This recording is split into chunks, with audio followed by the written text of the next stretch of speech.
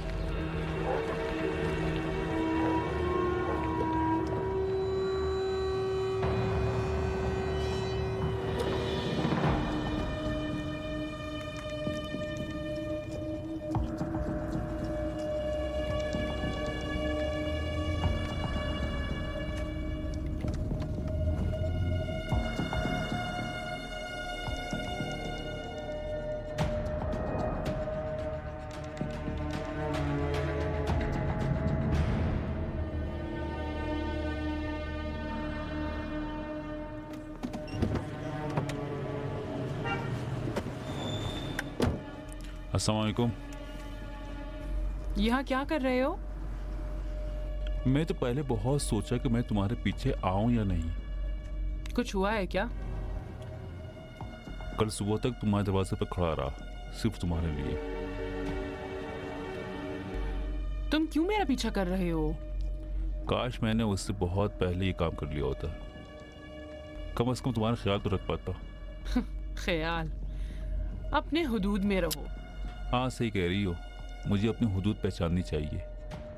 एक गरीब लड़का कि जो कारखाने के मालदार मालिक की बेटी के इश्क में मुब्तला हो गया है।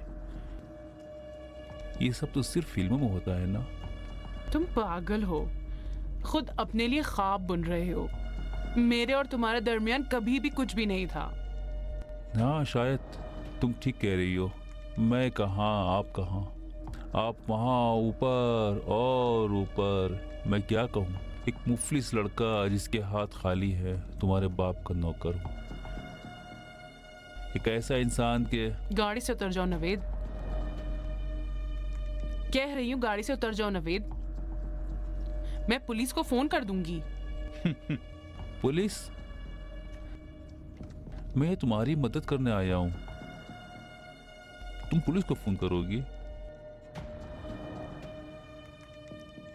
तुमने अपने बारे में क्या सोच लिया है? 2 बार हंस के तुमसे बात क्या कर ली, 2 काम क्या तुम्हें बोल दिया, तुम तो फ्री ही हो गए। मुझे तुम्हारी मदद की कोई जरूरत नहीं है। मैं सब कुछ जानता हूँ। मसलन क्या? मसलन सब कुछ।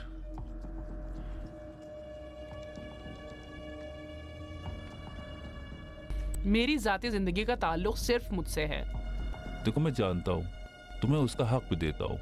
तुम्हें अपने अब्बू से मसला है, तुम्हें उनसे कोई लगाव नहीं है। मैं सब कुछ समझ सकता हूँ, लेकिन खुद के साथ ये काम मत करो इलाही। तुम मेरे क्या लगते हो नवेद? मेरे बाप हो, मेरे भाई हो, मेरे क्या हो? मैं जो कुछ भी कह रहा हूँ वो सिर्फ तुम्हारे भले के लिए कह रहा हूँ। अब तक जो कुछ भी किया था, अब मजीद उसको जारी मत रखो। मैं जो कुछ करती हूँ उसका ताल्लुक सिर्फ मुझसे है। गाड़ी से उतरो।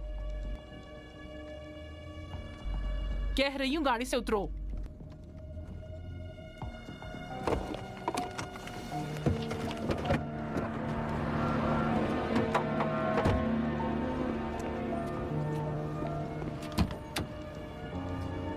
नीचे उतरो। मैं जानता हूँ कि तुम क्रिस्टल बनाती हो, इंडस्ट्रियल नशा बनाती हो। मत पूछना कि कैसे जानता हूँ। मैंने किसी को कुछ भी नहीं बताया, किसी को कुछ पता भी नहीं। मैं नहीं जानता कि अगर तुम्हारा अब्बू जान ले तो क्या होगा। शायद तुम्हें भी मार डालेंगे और साथ ही मुझे भी बर्बाद कर दें। ये बात सुनकर तो मेरा हक बनता है कि तुम्हें ही मार डालूं।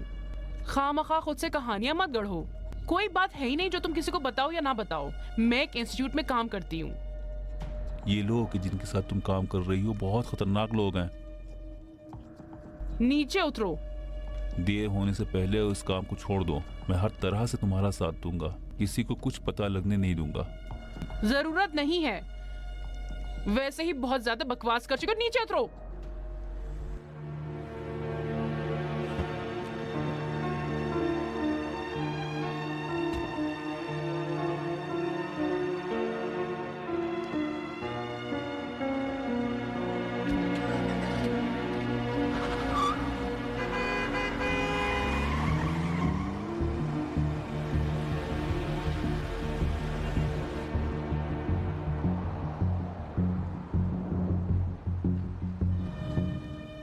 आपस में बहस कर रहे थे। कारखाने वाली लड़की को बहुत गुस्सा आया। उसने कह दिया कि उसे उसके काम के बारे में मालूम है। उस लड़की के रद्द अमल से तो यही लग रहा था कि उसने कह दिया। अलबत्ता हमारा फासला ज़्यादा था। उसके साथ रहो, एक टीम भेजता हूँ ताकि तुम आराम कर सको। जी सर। 500 से 300। जी। लड़की का पीछा करो। जी सुन लिया।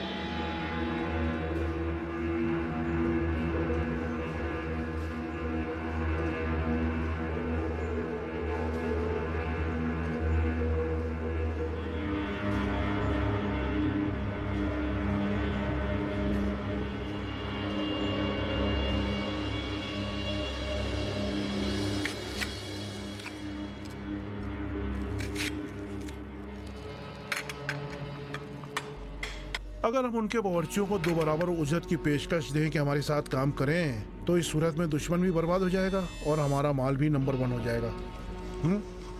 अब आप फर्ज करें कि मसलन उनमें से एक हमारे साथ ताउन न करे और जाकर शफकती को बता दे, और वो भी खाम माल के इम्पोर्टर को बता दे। नहीं जानते कि फिर क्या हो सकता है। लेकिन मसूद साहब, अगर हम जाकर माल उनसे चुरा लें तो फिर उनको पैसा नहीं मिलेगा, उनका काम खुद ब खुद बंद हो जाएगा, उनके बावर्ची भी फारिग हो जाएंगे, फिर उनको 2 बराबर उजरत भी नहीं देनी पड़ेगी। इस सूरत में तो कोई हम पर शक भी नहीं करेगा। ये हुई ना बात। तो मुत्तफिक हैं आप?